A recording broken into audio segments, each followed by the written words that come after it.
Hello friends, नमस्कार, राधे राधे, जय श्री कृष्णा। मैं MS Bhati MSP coaching classes के यूट्यूब चैनल एमएसपी एकेडमी में आप सभी का तहे दिल से, हृदय की गहराइयों से स्वागत करता हूं। आज का मोटिवेशनल स्पीच, मोटिवेशनल थॉट जो आपको ऊर्जावान बनाएगा, जो आपके चेहरे पे मुस्कान लेके आएगा, तो चलो सुनिए आज का मोटिवेशनल स्पीच। विरासत से तय नहीं होंगे सियासत के फैसले, विरासत से तय नहीं होंगे सियासत के फैसले। उड़ान तय करेगी आसमां किसका होगा, उड़ान तय करेगी, मेहनत तय करेगी, मेहनत कितनी करते हो आप वो तय करेगी कि आसमां किसका होगा, सफलता किसको मिलेगी। उड़ान तय करेगी आसमां किसका होगा, जो आप मेहनत करते हो वो मेहनत तय करेगी कि ये सफलता किसको मिलेगी। आज की क्लास हमारी संख्या पद्धति पर आधारित होगी। भाग सेकंड, संख्या पद्धति का भाग दूसरी क्लास है हमारी। जो फर्स्ट क्लास थी उस क्लास में हमने क्या सीखा था, क्या क्या हम लोगों ने सीखा था कि संख्या के बारे में सीखा था। संख्या कितने प्रकार की होती है, संख्या को पार्ट में संख्या कितने प्रकार की होती है, उसको भागों में कितने प्रकार से बांटा गया है। तो संख्याओं को बांटने का प्रकार पढ़ा था हमने, क्लासिफिकेशन पढ़ा था, संख्या क्लासिफिकेशन किस प्रकार होता है। तो संख्याओं का क्लासिफिकेशन मैंने बताया था आपको कि संख्या दो प्रकार की होती थी। तो एक बार मैं कल वाली क्लास का थोड़ा सा रिपीटेशन करवा देता हूँ, रिवीजन करवा देता हूँ, जिसको आपको वो भी थोड़ा याद रहे। तो कल की क्लास जो हमारी थी, फर्स्ट क्लास थी संख्या पद्धति की, उसमें हमने संख्या का क्लासिफिकेशन या वर्गीकरण किया था। संख्याएं दो प्रकार की थी, पहली संख्या वास्तविक, दूसरी काल्पनिक। वास्तविक संख्या में काल्पनिक संख्या के अलावा सारे नंबर आते थे। अब काल्पनिक संख्या कौन सी होती थी, जो अंडरूट के अंदर संख्या आती थी माइनस की, ये होती थी हमारे पास काल्पनिक संख्याएं। इसके अलावा सभी संख्याएं कौन सी थी, वास्तविक संख्याएं। उसके बाद हम वास्तविक संख्या का क्लासिफिकेशन किया था। वास्तविक संख्या को हमने अलग अलग भागों में पढ़े थे कि फर्स्ट था हमारे पास प्राकृत संख्या।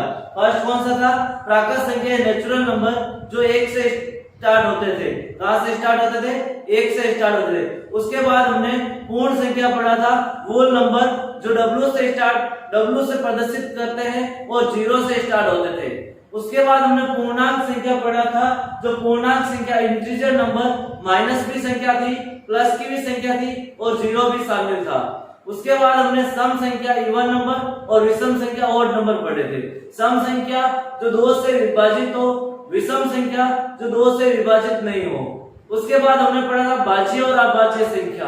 भाज्य संख्या कंपोजिट नंबर जो खुद के अलावा, एक या खुद के अलावा किसी न किसी से और डिवाइड हो, या एक और खुद के अलावा दूसरा कोई गुणनखंड हो, ये था भाज्य संख्या।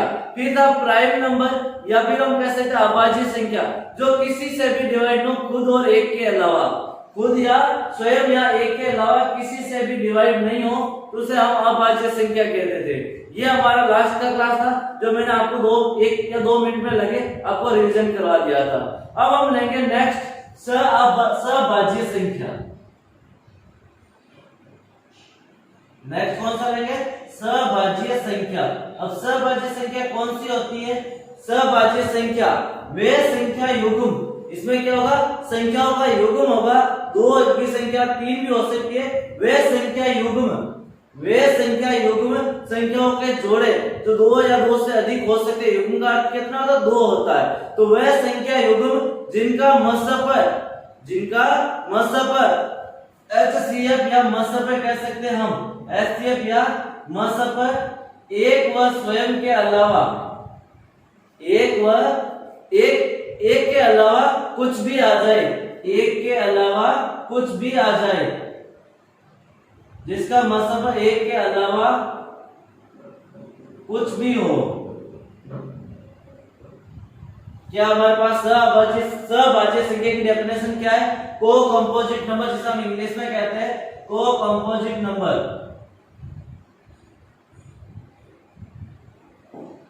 को कंपोजिट नंबर, या फिर कह सकते हैं सहभाज्य संख्या वे संख्या युग्म जिसमें एक के अलावा मसफे कुछ भी आ सकता है, एक के अलावा मसफे कुछ भी आ सकता है। जैसे मैं एग्जांपल लूंगा, मैं 4 और 8, तो इसमें देखो इसका मसफे कितना आ रहा है, इसका मसफे आएगा 4, क्योंकि 4 का भाग दोनों में जाता है।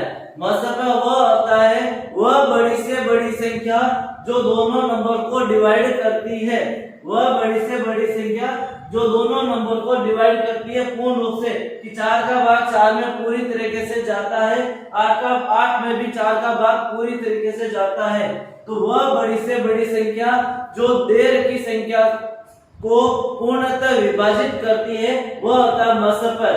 तो जिसका मसफर कितना होना चाहिए, एक के अलावा कुछ भी आ सकता है, तो इसका मसफर 4 आ रहा है, तो ये सहभाज्य संख्या है। या मैं लिखता हूँ 3 और 9, इसका मसफर आता है 3। HCF का मसफर कितना आता है, 3 आता है, तो ये भी सहभाज्य संख्या है, क्योंकि एक के अलावा कुछ भी आ सकता है। जैसे मैं लिखता हूँ 3 और 27, तो इसका भी मसफर हमारे पास कितना आता है, 3 आता है, तो ये भी ये क्या है, सहभाज्य संख्या। जैसे मैं लेता हूँ 6 और 24, 6 और 24, तो इसका मसफर हमारे पास कितना आता है, HCF आता है 6, तो इसका मतलब ये भी क्या है, सहभाज्य संख्या है। तो सहभाज्य संख्या जिसका मसफर एक के अलावा कुछ भी आ सकता है। नेक्स्ट हम अगली संख्या लेंगे। जैसे मैं यहाँ 3 संख्या साथ में लेके बता रहा हूँ, अपेक्षित अभाज्य संख्या, सहअभाज्य संख्या और ट्विन अभाज्य संख्या। तीनों की डेफिनेशन में केवल थोड़ा सा डिफरेंट है, तो तीनों में एक साथ बताता हूँ जिससे आपको कोई डाउट नहीं हो, आपको कॉन्सेप्ट क्लियर हो जाए। तो हम लेंगे फर्स्ट संख्या सहअभाज्य संख्या, सहअभाज्य संख्या को प्राइम नंबर, सहअभाज्य संख्या को प्राइम नंबर कह सकते हैं। उसके बाद नंबर है ट्विन अभाज्य संख्या, ट्विन अभाज्य संख्या। उसके बाद नंबर में अपेक्षित अभाज्य संख्या, अपेक्षित अभाज्य संख्या। मैंने यहाँ पर 3 संख्या एक साथ ली है, तीनों संख्याओं को एक साथ ही समझना, क्योंकि तीनों डेफिनेशन एक ही है, तीनों की परिभाषा एक ही है, केवल एक एक पॉइंट अलग है। जैसे मैं इसका बताऊंगा, जैसे हमने पढ़ा था इससे पहले सहभाज्य संख्या, कौन सी संख्या पढ़ी थी, सहभाज्य संख्या। सहभाज्य संख्या वह संख्या थी जिसका मसफर एक के अलावा कुछ भी आ सकता था, लेकिन सहअभाज्य संख्या या ट्विन अभाज्य संख्या, अपेक्षित अभाज्य संख्या, तीनों अभाज्य संख्या है। और हमने अभाज्य संख्या की परिभाषा पढ़ी थी कि उसका मसफर, अभाज्य संख्या वह संख्या होती है जो एक और स्वयं के अलावा किसी से डिवाइड नहीं होती है। तो हम लिखेंगे सहअभाज्य संख्या की परिभाषा HCF, HCF या कह सकते हैं मसफर कितना आना चाहिए, 1 आना चाहिए। सेम टू सेम ट्विन अभाज्य संख्या में भी HCF या मसफर कितना आना चाहिए, 1 आना चाहिए। और इसमें भी HCF या मसफर कितना आना चाहिए, 1 आना चाहिए। तीनों की डेफिनेशन में फर्स्ट पॉइंट सेम है कि उसका HCF या मसफर 1 आना चाहिए। जैसे हमने सहअभाज्य संख्या पढ़ा था जिसका मसफर या HCF एक के अलावा कुछ भी आ सकता था, एक के अलावा कुछ भी आ सकता था। तो सहभाज्य अभाज्य संख्या, ट्विन अभाज्य संख्या, अपेक्षित अभाज्य संख्या, इन तीनों में मसफर कितना आएगा, 1 आएगा। वे संख्या युग्म जिनके मसफर 1 हो, वे संख्या युग्म जिनके मसफर क्या हो, 1 हो। इसमें भी संख्या युग्म चलेगा तीनों में। जिस प्रकार सहभाज्य संख्या, सह का अर्थ था साथ में, और भाज्य संख्या कि साथ में भाज्य संख्या हो, साथ में क्या हो, भाज्य संख्या हो। यहाँ पर क्या है, सहअभाज्य संख्या, सहअभाज्य संख्या साथ में अभाज्य संख्या हो, साथ में अभाज्य संख्या हो। तो यहाँ पर देखो संख्या युग्म होंगे, इसमें भी क्या होंगे, संख्या युग्म होंगे। तीनों में क्या होंगे, संख्या युग्म होंगे कि वे संख्या युग्म जिनका मसफर 1 हो। तीनों में सेम डेफिनेशन होगी फर्स्ट पॉइंट। सेकंड पॉइंट जो तीनों में अलग होगा वो क्या पॉइंट है हमारे पास कि सहअभाज्य संख्या में दोनों संख्या अभाज्य संख्या होना जरूरी है। दोनों संख्या अभाज्य संख्या होना जरूरी है। क्या है इसमें डिफरेंट पॉइंट कि जो दो संख्या युग्म लेते हैं, हम एक संख्या युग्म जिसमें दो संख्या है तो दोनों संख्या अभाज्य होना जरूरी है। सेकंड, ट्विन अभाज्य संख्या में अभाज्य संख्याओं का अंतर, दो अभाज्य संख्या युग्म होगा, इसमें भी संख्या युग्म होगा, लेकिन संख्या युग्म में अभाज्य संख्याओं का अंतर, जो दो अभाज्य संख्या होगी उन दो अभाज्य संख्या का अंतर, अभाज्य संख्या का अंतर कितना होना चाहिए? अभाज्य संख्या का अंतर हमारे पास होना चाहिए 2। अभाज्य संख्या का अंतर कितना होना चाहिए? 2 होना चाहिए। और इसमें कोई पॉइंट नहीं है, इसमें कैसी भी संख्या हो सकती है, लेकिन मसफा क्या आना चाहिए? 1 आना जरूरी है। अपेक्षित अभाज्य संख्या में मसफा कितना आना चाहिए? 1 आना चाहिए। चाहे संख्या कोई भी हो सकती है, भाज्य संख्या भी हो सकती है और अभाज्य संख्या भी हो सकती है। अब देखो मैं इन सबके एग्जांपल से समझाता हूँ। जैसे मैं लेता हूँ सहअभाज्य संख्या। कौन सी संख्या? सहअभाज्य संख्या। साथ में अभाज्य संख्या चलती है जिसका मसफा 1 हो। दोनों संख्या अभाज्य संख्या होना जरूरी है। दोनों संख्या क्या होना जरूरी है? अभाज्य। इसका एग्जांपल लेता हूँ, जैसे कि मैं लेता हूँ 3 और 7। देखो दोनों अभाज्य संख्या है यानी 3 और 7 दोनों अभाज्य संख्या है और दोनों का मसफा भी 1 ही आता है। दोनों का मसफा कितना आता है? 1 आता है। मैं लेता हूँ 5 और 23। दोनों का मसफा भी कितना आता है? 1 आता है। दोनों संख्या भी अभाज्य संख्या है। मैं लेता हूँ 17 और 23। इनका भी मसफा कितना आता है? इसका भी मसफा 1 आता है और दोनों संख्या अभाज्य संख्या है या नहीं? अभाज्य संख्या 17 और 23 किसी का भाग नहीं जाता है। अब चलते हैं हम ट्विन अभाज्य संख्या में। ये तो है सहअभाज्य संख्या। उसके बाद हम लेते हैं ट्विन अभाज्य संख्या। ट्विन अभाज्य संख्या में एचसीएफ कितना आना चाहिए? 1 आना चाहिए। अभाज्य संख्या का अंतर 2 होना चाहिए। वे संख्या जिनके एचसीएफ तो 1 आ रहा है लेकिन उसका अंतर, दोनों संख्याओं का अंतर 2 होना चाहिए। जैसे मैं लेता हूँ 3 व 5। देखो इन दोनों का एचसीएफ 1 आता है। दोनों का एचसीएफ कितना है? 1 है। दोनों संख्या अभाज्य संख्या है। अभाज्य संख्या का बोल रहा है, दोनों संख्या अभाज्य संख्या है। ट्विन का अर्थ है जुड़वा, तो जुड़ी अभाज्य संख्या। ये दो अभाज्य संख्या, जुड़ी अभाज्य संख्या की दो अभाज्य संख्या है जिनका मसफा 1 है। लेकिन इसमें और इसमें डिफरेंट है कि अभाज्य संख्या का अंतर कितना होना चाहिए? 2 होना चाहिए। देखो 5 में से 3 जाएगा तो कितना बचेगा? 2 बचेगा। मैं लेता हूँ 5 और 7। दोनों संख्याओं का एचसीएफ भी 1 है हमारे पास और दोनों का अंतर भी 5 में से 7 जाएगा तो 2 बचेगा।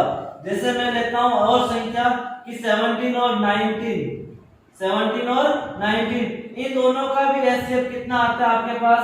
1 आता है और दोनों का अंतर 17 में से 19 घटाओगे तो अंतर कितना आएगा?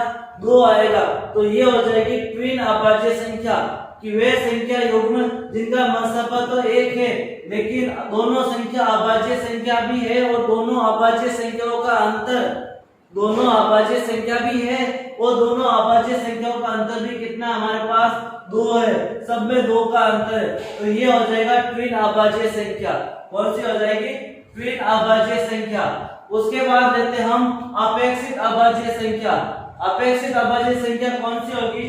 कि वे संख्या युग्म जिनका मसफा तो 1 हो, जिनका मसफा तो 1 हो और वह संख्या कोई भी हो सकती है। जैसे मैं लिखता हूँ 4 और 9।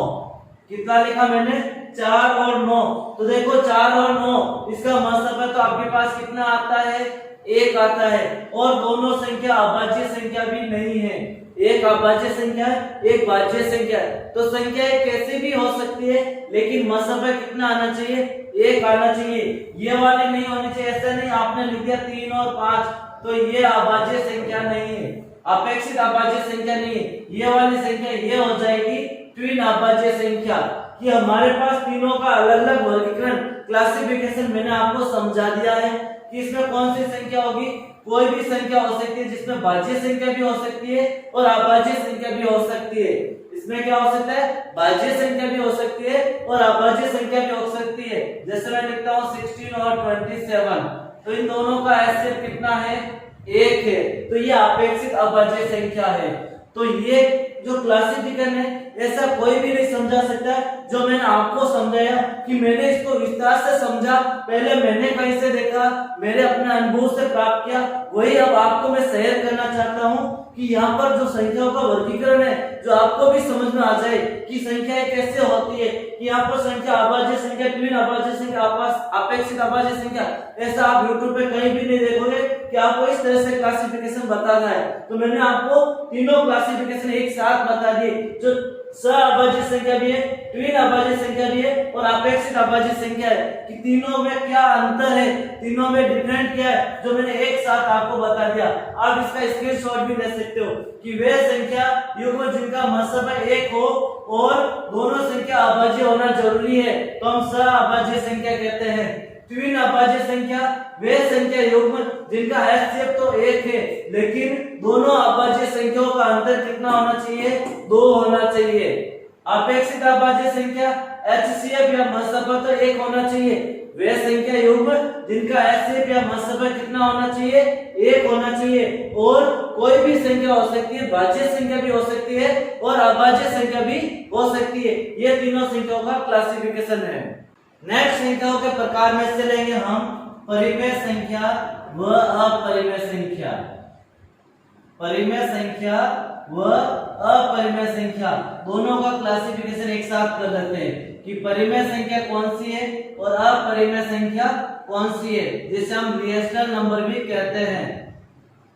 परिमेय संख्या को क्या कहते हैं, रिएशनल नंबर, और अपरिमेय संख्या को इरेशनल नंबर भी कहते हैं। रिएशनल नंबर और इरेशनल नंबर भी कहते हैं परिमेय संख्या को। अब दोनों में अंतर क्या है कि परिमेय संख्या कौन सी संख्या होगी और अपरिमेय संख्या कौन सी संख्या होगी। तो वे संख्याएं जो P बटा Q के रूप में लिखी जा सकती है, जो किस रूप में लिखी जा सकती है, P बटा Q के रूप में लिखी जा सकती है, जिसे हम फ्रैक्शन कहते हैं कि फ्रैक्शन के रूप में लिखी जा सकती है, या P बटा Q के रूप में लिखी जा सकती है, कि वह संख्या क्या हो जाएगी, हमारे पास परिमेय संख्या हो जाएगी। जो P बटा Q के रूप में लिखी जा सकती है परिमेय संख्या होती है। बट लेकिन एक चीज कि Q का मान कभी भी 0 नहीं होना चाहिए और P और Q कोई भी पूर्णांक संख्या हो सकता है। P और Q कोई भी पूर्णांक संख्या हो सकता है लेकिन Q का मान कभी भी 0 नहीं होगा।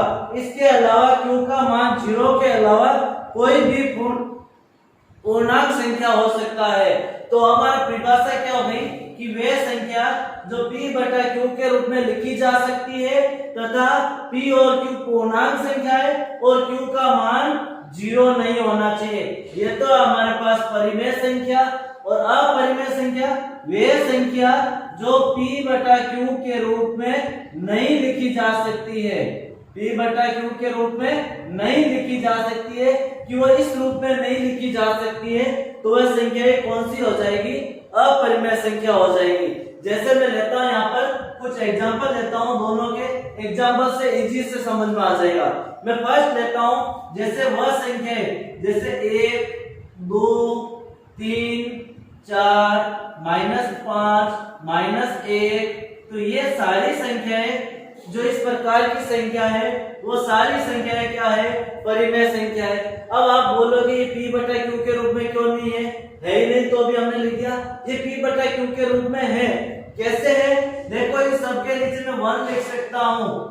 जब कोई भी नंबर लिखा होता है उसके नीचे कुछ नहीं होता है, इसका मतलब उसके नीचे कितना है, डिनोमिनेटर हर में कौन सी संख्या, एक संख्या है। जो छुपा हुआ भाग होता है जो सबके साथ चलती है वो संख्या कौन सी है, 1 है, जो किसी के भी साथ चली जा सकती है। तो इन सब के साथ क्या है, 1 है। तो देखो ये P बटा Q का रूप हो गया। तो इसे हम क्या कहते हैं, परिमेय संख्या कह सकते हैं। इसके अलावा और कौन से एग्जाम्पल आ सकते हैं, जैसे मैं लिख सकता हूँ 1 बटा 2 -3 बटा 4 5 बटा 2 7 बटा 18 9 बटा 23। तो ये संख्या जो सीधी सीधी आपको दिखती है कि फ्रैक्शन के रूप में, वो क्या होगी, परिमेय संख्या भिन्न के रूप में होगी। तो सीधा सा दिखता है आपको, वो संख्या क्या हो जाएगी, परिमेय संख्या हो जाएगी। आप ये तो डेली पढ़ते हो, आप डेली ये जो चीज आपके ध्यान में है सबके कि p बटा q के रूप में यही संख्या होती है। इसके अलावा और भी p बटा q के रूप में संख्या होती है जो मैं आपको बता रहा हूँ कि इसके अलावा भी संख्या होती है जो परिमेय संख्या होती है। आपको केवल इतना ही ध्यान है कि ये जहां तक ये संख्या p बटा q के रूप में, इसके अलावा और होती है। जैसे मैं एक और लिखता हूँ, अंडररूट में 4, अंडररूट में 16, अंडररूट में 19, सॉरी अंडररूट में 25, अंडररूट में 36, अंडररूट में 9। तो वे संख्या जो अंडररूट के अंदर हो, स्क्वायर रूट की संख्या जिनका पूर्ण वर्गमूल है, जिसका क्या है, पूरा वर्गमूल है, किसी न किसी संख्या का वर्ग है। जैसे 4 2 का वर्ग है, 16 4 का वर्ग है, 25 5 का वर्ग है, 36 6 का वर्ग है, 9 3 का वर्ग है। मैं यहाँ लिख सकता अंडररूट ऑफ 144, ये 12 का स्क्वायर है। तो ये भी संख्या क्या है, परिमेय संख्या, क्योंकि हम इसको सरल करेंगे तो ये p बटा q के रूप में हो जाएगी। जैसे मैं लिखता हूँ 144 को 12 और 12 के बट्टे में 1 लिख सकता हूँ। तो ये संख्या कौन सी हो गई, हमारे पास परिमेय संख्या हो गई। इसके अलावा और भी परिमेय संख्या है, कौन सी है, जैसे मैं लिखता हूँ, और परिमेय संख्या कौन सी हो सकती है, 1.2, 3.25, 4.625, 7.75। ये संख्या जो पॉइंट के अंदर है लेकिन भाग पूरा गया हुआ है। देखो आगे न तो डैश डैश किया हुआ है, न ही इसके ऊपर बार है। तो जो पॉइंट की संख्या या डेसिमल की संख्या है वो भी p बटा q के रूप में हो सकती है। जैसे ये डेसिमल की संख्या है तो ये p बटा q का रूप है, क्योंकि मैं इसका पॉइंट हटाऊंगा, एक पॉइंट हटाऊंगा ये वाला, तो पॉइंट हटाए बट्टे में 10 लिखूंगा, तो ये p बटा q का रूप हो गया। मैं इसका पॉइंट हटाऊंगा, डिवाइड में 100 लिखूंगा, तो ये भी p बटा q का रूप हो गया। मैं यहाँ से पॉइंट हटाऊंगा, डिवाइड में 1000 लिखूंगा, 1000 लिखूंगा, तो ये भी p बटा q का रूप हो गया। तो हम सॉल्व करेंगे, p बटा q का रूप आ रहा है, तो ये भी एक क्या है, परिमेय संख्या है। ये भी क्या हमारे पास परिमेय संख्या है। इसके अलावा एक लास्ट और जो परिमेय संख्या हो सकती है, अभी हमने कितने एग्जांपल पढ़ लिए, इस टाइप के दो भी परिमेय संख्या है, इस टाइप के दो भी परिमेय संख्या है, इस टाइप के दो भी परिमेय संख्या है, और इस टाइप के दो भी परिमेय संख्या है। एक और एग्जांपल लिखता हूं, वो भी परिमेय संख्या हो सकता है। जैसे 0. मैंने यहाँ लिखा 0.9 का बार, मैंने लिखा 0.25 का बार, मैंने लिखा 0.2 का बार, मैंने लिखा 0.2222 डैश डैश डैश डैश। तो वे संख्या जो भाग लेने के बाद लगातार रिपीट होती है, लगातार क्या हो रही है, सेम संख्या रिपीट हो रही है, या फिर दो संख्या सेम रिपीट होती है। जैसे 0.25 25 25 डैश डैश डैश, या लिख सकता हूँ 0.12555555 डैश डैश डैश। तो वे संख्या जो पॉइंट के बाद लगातार रिपीट होती है एक जैसे ही, चाहे वो 1 डिजिट हो, चाहे 2 डिजिट हो, चाहे 3 डिजिट हो, चाहे 4 डिजिट हो, चाहे 5 डिजिट हो, लगातार एक जैसे नंबर रिपीट होना। 5 नंबर रिपीट हो रहे तो 5 नंबर अंत तक रिपीट होने चाहिए। तो वह संख्या भी परिमेय संख्या होगी। कैसे होगी कि मैं 0.9 को यहाँ से पॉइंट हटाऊंगा और बटा में 9 लिख सकता हूँ। क्यों लिख सकता हूँ? क्योंकि इसके ऊपर बार है, और बार वाले संख्या से जब पॉइंट हटाते हैं तो बटा में 9 लिखते हैं। और ये मैं इसके आगे वाला टॉपिक लूंगा, उसमें बताऊंगा कि दशमलव संख्या को भिन्न के रूप में कैसे चेंज किया जाता है, या दशमलव संख्या को परिमेय संख्या में कैसे चेंज किया जाता है। तो इसका जो सरल रूप होगा वो भी क्या होगा, हमारे पास परिमेय संख्या होगा। तो मैं इसे भी क्या कह सकता हूँ, परिमेय संख्या है। अब आता है हमारे पास अपरिमेय संख्या कौन सी है। अब क्या आता है, अपरिमेय संख्या कौन सी। ये तो सारी परिमेय संख्या को उदाहरण है, परिमेय संख्या है। अब हम पढ़ेंगे अपरिमेय संख्या कौन सी है, जो p बटा q के रूप में नहीं होती है, जिसे मैं कह सकता हूँ पाई एप्सिलॉन ई का अर्थ है जो अंडररूट के अंदर संख्या होती है। जैसे अंडररूट के 3 लिख दिया, अंडररूट का 4 लिख दिया, अंडररूट का 5 लिख दिया, सॉरी अंडररूट का 4 नहीं है, यहाँ अंडररूट का 6 7, अंडररूट का 11, अंडररूट का 17, अंडररूट का 18, अंडररूट का 20, जिसका पूर्ण वर्गमूल नहीं हो वह संख्या योग जिन संख्याओं का स्क्वायर रूट पूर्ण रूप से नहीं हो, वर्गमूल पूर्ण रूप से नहीं हो, तो उसे हम किस में लेंगे? अपरिमेय संख्या में लेंगे। इसके अलावा और मैं लिखता हूं कि 1 2 3 4 5 6 7 3 5 6 7 2 3 5 0 1 7 इस प्रकार डैश डैश कर दिया। तो ये संख्या लगातार रिपीट नहीं हो रही है, हर बार अलग में अलग आ रहा है, कोई भी कंटिन्यू एक जैसा रिपीटेशन नहीं हो रहा, पुनरावृत्ति नहीं हो रही, तो ये अपरिमेय संख्या का उदाहरण है। जिसमें लगातार रिपीटेशन नहीं होता है वो अपरिमेय संख्या का उदाहरण है। जैसे मैं लिखता हूं 0.1 10 100 1000 10,000, तो इस प्रकार लिखा, डैश डैश कर दिया। तो इसमें भी देखो एक जैसा रिपीटेशन नहीं हो रहा है, यहाँ 10 है, 100 है, 1000 है, 10,000 है, लाख है, करोड़ है, इस प्रकार आगे कंटिन्यू देख रहे, इसका रिपीटेशन एक जैसा नहीं होता है, तो ये भी क्या होगी हमारे पास? अपरिमेय संख्या होगी, इरेशनल नंबर होगा। ये है दोनों में अंतर कि परिमेय संख्या p बटा q के रूप में लिखी जा सकती है, जिसका सरल रूप p बटा q होना चाहिए, और जिसको p बटा q के रूप में नहीं लिख सकते हैं वो क्या हो जाएगा? अपरिमेय। हम एग्जाम परिभाषा में भी यही कहते हैं कि जिसका p बटा q के रूप में नहीं लिख सकते और इसको बोलते हैं p बटा q के रूप में लिख सकते हैं, तो इस सबको हम p बटा q के रूप में लिख सकते हैं। तो p बटा q का रूप होता है वो परिमेय संख्या होता है, वो जो p बटा q का रूप नहीं होता है वो अपरिमेय संख्या होता है। ये दोनों का क्लासिफिकेशन हो गया, परिमेय और अपरिमेय संख्या क्या होती है। तो ये भी आपको ध्यान रखना है कि परिमेय कौन सी और अपरिमेय संख्या कौन सी है। नेक्स्ट हम परिमेय और अपरिमेय संख्याओं के 3 महत्वपूर्ण बिंदु बताऊंगा। परिमेय व अपरिमेय संख्याओं के 3 महत्वपूर्ण बिंदु कौन कौन सा है? फर्स्ट महत्वपूर्ण बिंदु जो इम्पोर्टेंट फैक्ट है, जो महत्वपूर्ण तथ्य है, वह क्या है? फर्स्ट पॉइंट, परिमेय व अपरिमेय का योग। परिमेय व अपरिमेय का योग। जब परिमेय संख्या और अपरिमेय संख्या का योग करेंगे तो हमेशा अपरिमेय संख्या आएगा। जब परिमेय व अपरिमेय संख्याओं का योग करेंगे तो अपरिमेय संख्या आएगा। जब हम परिमेय और परिमेय का योग करेंगे, जब परिमेय प्लस परिमेय संख्या का योग करेंगे तो आंसर भी हमारे पास क्या आएगा? परिमेय संख्या आएगा। जब परिमेय संख्या व जब अपरिमेय संख्या और अपरिमेय संख्या का योग करेंगे हम, तो भी क्या आएगा हमारे पास? अपरिमेय संख्या आएगा। तो ये 3 पॉइंट हो गए। जब परिमेय का परिमेय के साथ योग करते हैं तो परिमेय होगा, जब अपरिमेय का अपरिमेय के साथ योग करते हैं तो अपरिमेय होगा, जब परिमेय का अपरिमेय के साथ योग करते हैं तो भी अपरिमेय संख्या आएगा। ये 3 महत्वपूर्ण पॉइंट है। आपको पूछ सकता है कि परिमेय और अपरिमेय का योग क्या होगा? परिमेय अपरिमेय, तो हम बताएंगे अपरिमेय संख्या।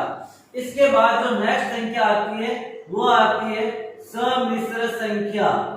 सम्मिश्र संख्या, जिसे हम कॉम्प्लेक्स नंबर भी कह सकते हैं। क्या कह सकते हैं? कॉम्प्लेक्स नंबर या सम्मिश्र संख्या। कौन सी संख्या? सम्मिश्र संख्या या कॉम्प्लेक्स नंबर। सम्मिश्रण की सम्मिश्रण की 2 संख्याओं का मिश्रण हो। जैसे मैं लिखता हूं रियल नंबर और काल्पनिक नंबर का, जो वास्तविक संख्या है और अवास्तविक संख्या, वास्तविक संख्या व अवास्तविक संख्या का मिश्रण। वास्तविक व अवास्तविक संख्या का मिश्रण क्या होता है? सम्मिश्रण संख्या कहते हैं, या कह सकते हैं हम कॉम्प्लेक्स नंबर। सम्मिश्र संख्या या कॉम्प्लेक्स नंबर, जिसमें वास्तविक संख्या और अवास्तविक संख्या का मिश्रण होता है। अवास्तविक संख्या को हम काल्पनिक संख्या भी कहते हैं। वास्तविक व काल्पनिक का मिश्रण, जैसे मैं लिखता हूं वास्तविक संख्या 7 और काल्पनिक संख्या 100 में -7, तो ये हमारे पास क्या है? सम्मिश्र संख्या, कॉम्प्लेक्स नंबर, जो क्या है? सम्मिश्र संख्या। मैं लिख सकता हूं अंडर रूट में 8 प्लस ऑफ अंडर रूट में माइनस का 16। तो ये भी एक समिश्र संख्या है, क्योंकि ये तो वास्तविक संख्या है और ये काल्पनिक संख्या है। तो वास्तविक संख्या और काल्पनिक संख्याओं का मिश्रण समिश्र संख्या कहलाता है। समिश्र संख्या कौन सी की? एक तो वास्तविक संख्या होनी चाहिए और दूसरी काल्पनिक संख्या होनी जरूरी है। वास्तविक संख्या में कोई भी वास्तविक संख्या हो सकती है और काल्पनिक संख्या होना जरूरी है, जो अंडर रूट में माइनस वाली संख्या। तो दोनों का मिश्रण क्या होता है हमारे पास? वास्तविक और अवास्तविक संख्या या काल्पनिक संख्याओं का मिश्रण होता है समिश्र संख्या या कॉम्प्लेक्स नंबर। समिश्र संख्या को क्या कहते हैं हम? कॉम्प्लेक्स नंबर भी कहते हैं। नेक्स्ट संख्या, अगली संख्या हम लेंगे कि परफेक्ट नंबर। परफेक्ट नंबर या जिसे हम कहते हैं पूर्ण संख्या। पूर्ण संख्या, ये ध्यान रखना, परफेक्ट का अर्थ होता पूर्ण और नंबर का अर्थ होता संख्या। जो सबसे फर्स्ट हमने पूर्ण संख्या होल नंबर पढ़ा वो अलग था। होल नंबर तो हमारे पास 0 से स्टार्ट होता था, जिसे होल नंबर कहते हैं, और वह भी पूर्ण संख्या थी। वह भी क्या थी? पूर्ण संख्या थी। और ये 0 से स्टार्ट होती है। कहां से स्टार्ट होती है? 0 से। और ये परफेक्ट नंबर अलग है, जो पूर्ण संख्या कहते हैं इसे भी, क्योंकि परफेक्ट का अर्थ है पूर्ण। तो वह संख्या जो पूर्ण हो। पूर्ण का कैसे? जैसे हम लेते हैं कि मैं एक एग्जांपल से समझाता हूं, पहले इसकी परिभाषा देख लेते हैं कि वह संख्या है जिसके सभी गुणनखंडों का योग। वह संख्या जिसके सभी गुणनखंडों का योग उस संख्या का डबल हो। क्या हो? सभी गुणनखंड का योग। सभी गुणनखंड का योग, गुणनखंडों का योग उस संख्या का क्या हो? डबल हो। डबल ऑफ उस संख्या। क्या है परिभाषा? कि वह संख्या जिसके सभी गुणनखंडों का योग उस संख्या का क्या हो? डबल हो। कि वह संख्या जिसके सभी गुणनखंडों का योग उस संख्या का क्या होना चाहिए? डबल होना चाहिए। या फिर हम दूसरे शब्दों में कह सकते हैं कि सभी गुणनखंडों का योग, सभी गुणनखंडों का योग खुद के अलावा, गुणनखंडों का योग स्वयं को छोड़कर, स्वयं को छोड़कर, स्वयं को छोड़कर सभी गुणनखंडों का योग वही संख्या प्राप्त हो। वही संख्या प्राप्त हो। जो सेम संख्या है वो समान संख्या ही प्राप्त हो, तो उसे हम क्या कहते हैं? परफेक्ट नंबर कहते हैं। जैसे मैं एग्जांपल लेता हूं एक 12 का। एग्जांपल किसका लिया मैंने? 12 का एक एग्जांपल लिया। इसमें देखो इसके गुणनखंड कौन कौन से होते हैं, इसमें किस किस का भाग जाता है? तो 1 का भाग जाता है, 2 का जाता है, 3 का जाता है, 4, 6 और 12 का। इस संख्या के अलावा किसी का इसमें भाग नहीं जाता है। इसके कोई भी गुणनखंड नहीं है इसके अलावा। तो अब देखो गुणनखंड कौन कौन से हो गए? 1, 2, 3, 4, 6 और 12। या तो इन सभी गुणनखंडों का योग कि 1 plus 2 plus 3 plus 4 plus 6 plus 12, इन सभी गुणनखंडों का योग कितना होना चाहिए? उस संख्या का डबल करो। तो 1 और 2 3, 3 और 3 6, 6 और 4 10, 10 और 6 16।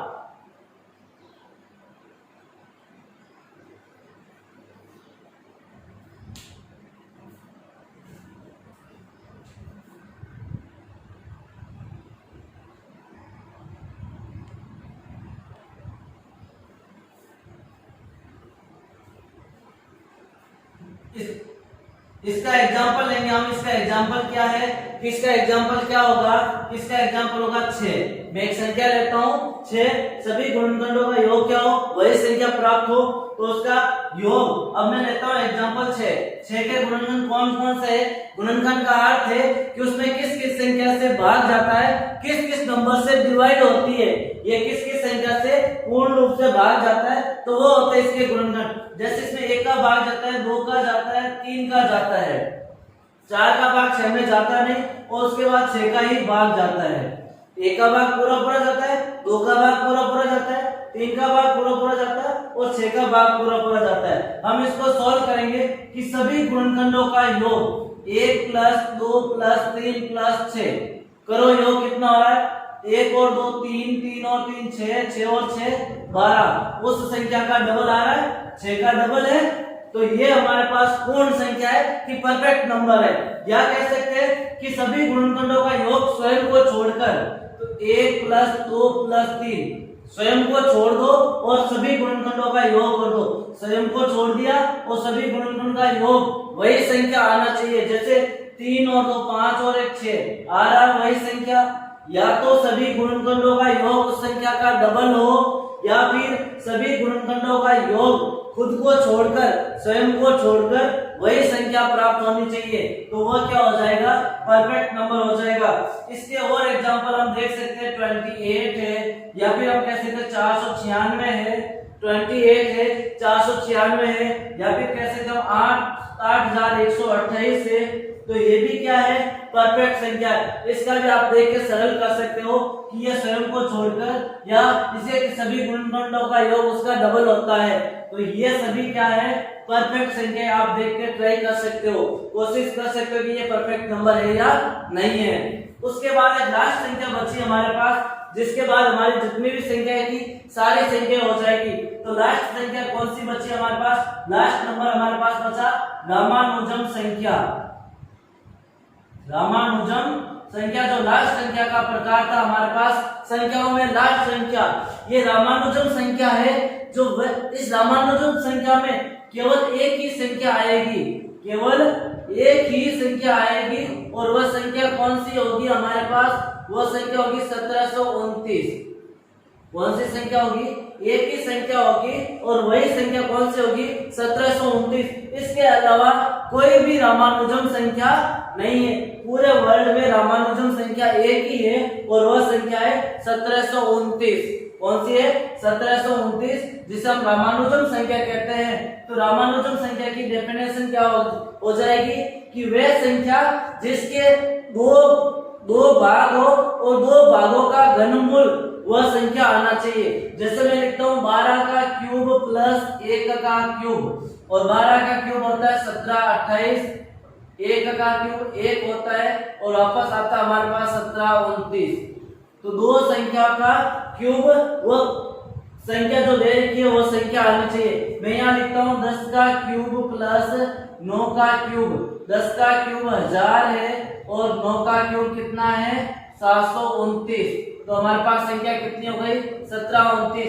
तो वह संख्या है जिनके दो भाग होने चाहिए, दो क्यूब, दो जोड़े के रूप में क्यूब का आंसर वापस सेम आना चाहिए। तो वही संख्या एक ही संख्या है जिसके 12 का क्यूब और 1 का क्यूब करेंगे तो 1729 आएगा, और 10 का क्यूब और 9 का क्यूब करेंगे तो 1729 आएगा। तो वह संख्या है जिसमें दो संख्याओं का क्यूब, वह एक जो संख्या दे रखी है वही संख्या प्राप्त होना चाहिए। दो संख्याओं का क्यूब का योग, दो संख्याओं के क्यूब का योग जो संख्या दे रखी है वही संख्या प्राप्त होना चाहिए। तो उसे हम रामानुजन संख्या कहते हैं, और पूरे वर्ल्ड में रामानुजन संख्या एक ही है, और वह संख्या 1729। तो ये था संख्याओं का क्लासिफिकेशन, वर्गीकरण की संख्या कितने प्रकार की थी, उन सभी संख्याओं की परिभाषा सहित मैंने आपको समझा दिया किसका वर्गीकरण कैसे होगा। तो ये जो विस्तार से मैंने YouTube पर आपकी लाइव ऑनलाइन क्लास लेके सारी चीज बताई, ऐसा आप ढूंढोगे YouTube पर तो भी नहीं मिलेगा कि सभी संख्याओं का वर्गीकरण।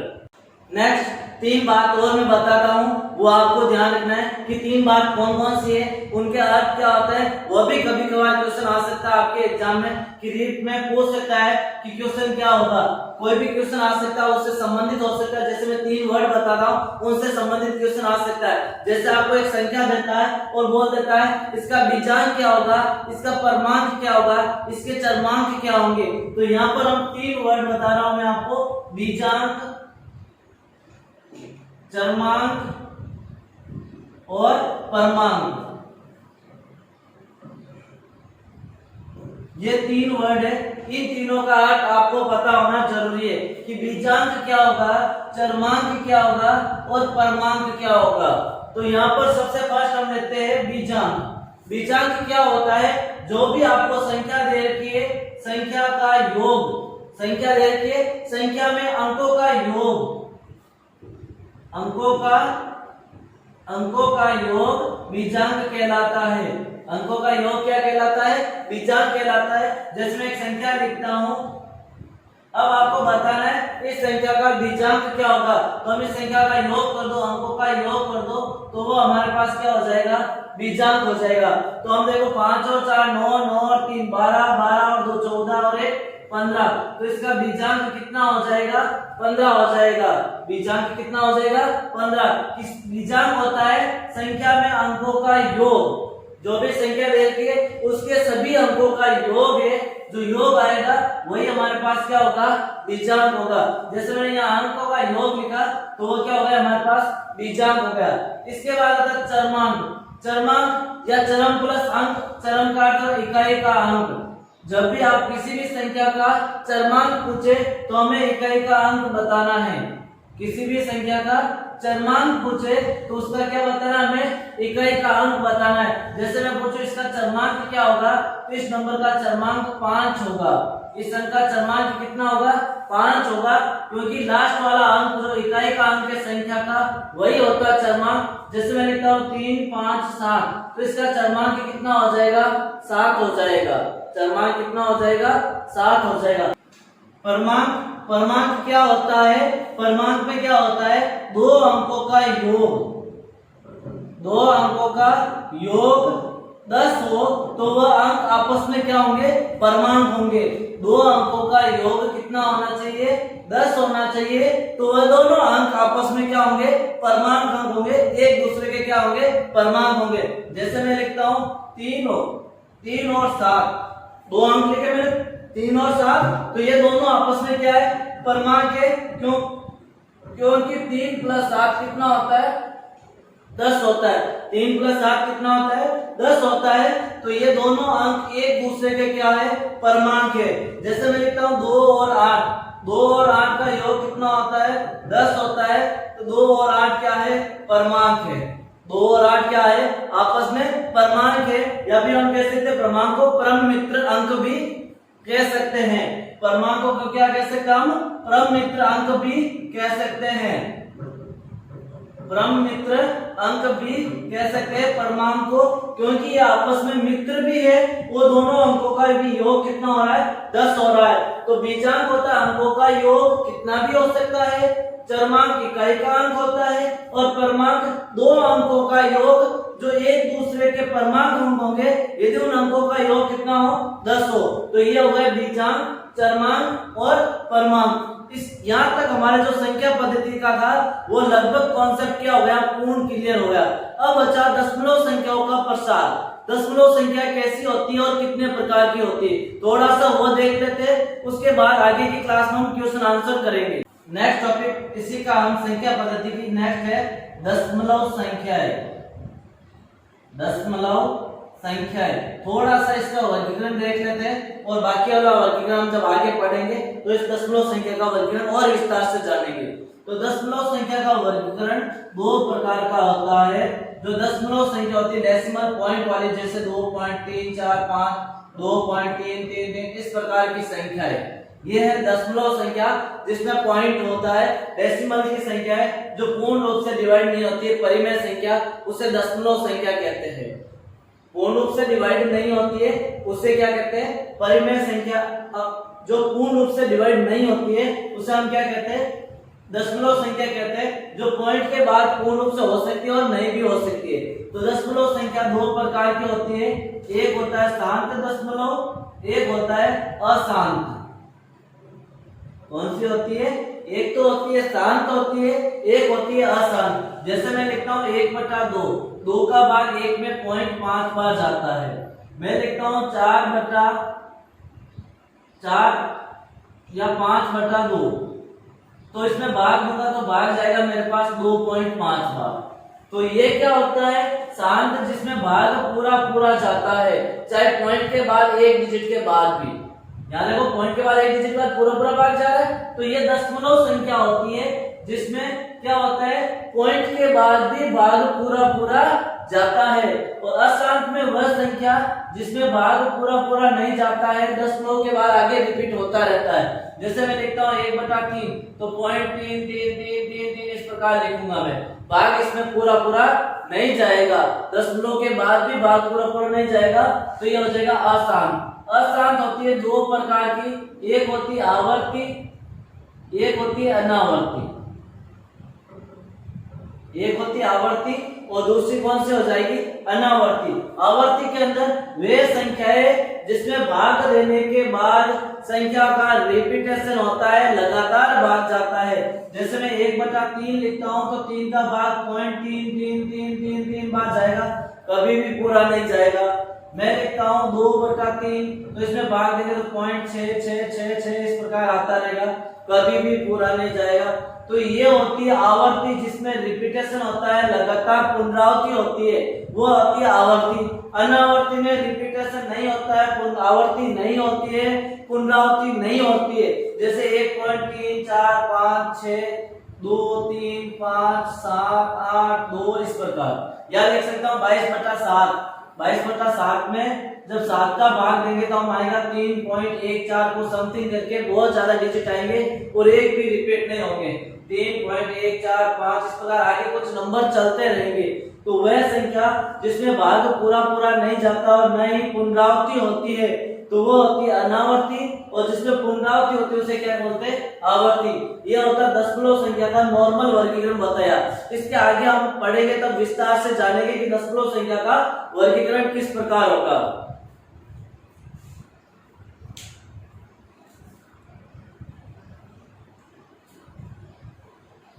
आपको वीडियो अच्छा लगा, ये आपको क्लास अच्छी लगी, आपको समझ में आ गया, तो एक बार इस चैनल को जरूर सब्सक्राइब करना, लाइक करना, वीडियो को लाइक जरूर करना और शेयर करना। मैंने आपको इतने अच्छे से समझाया, मेरी पूरी मेहनत थी जो आपको मैंने लगा दी, पूरी मेहनत से आपको मैंने समझाया, तो आप भी इसके ऊपर मेहनत करके इसको सीखोगे और थोड़ा मेरा सपोर्ट भी करोगे। इस चैनल को जरूर सब्सक्राइब करना, लाइक करना और शेयर करना।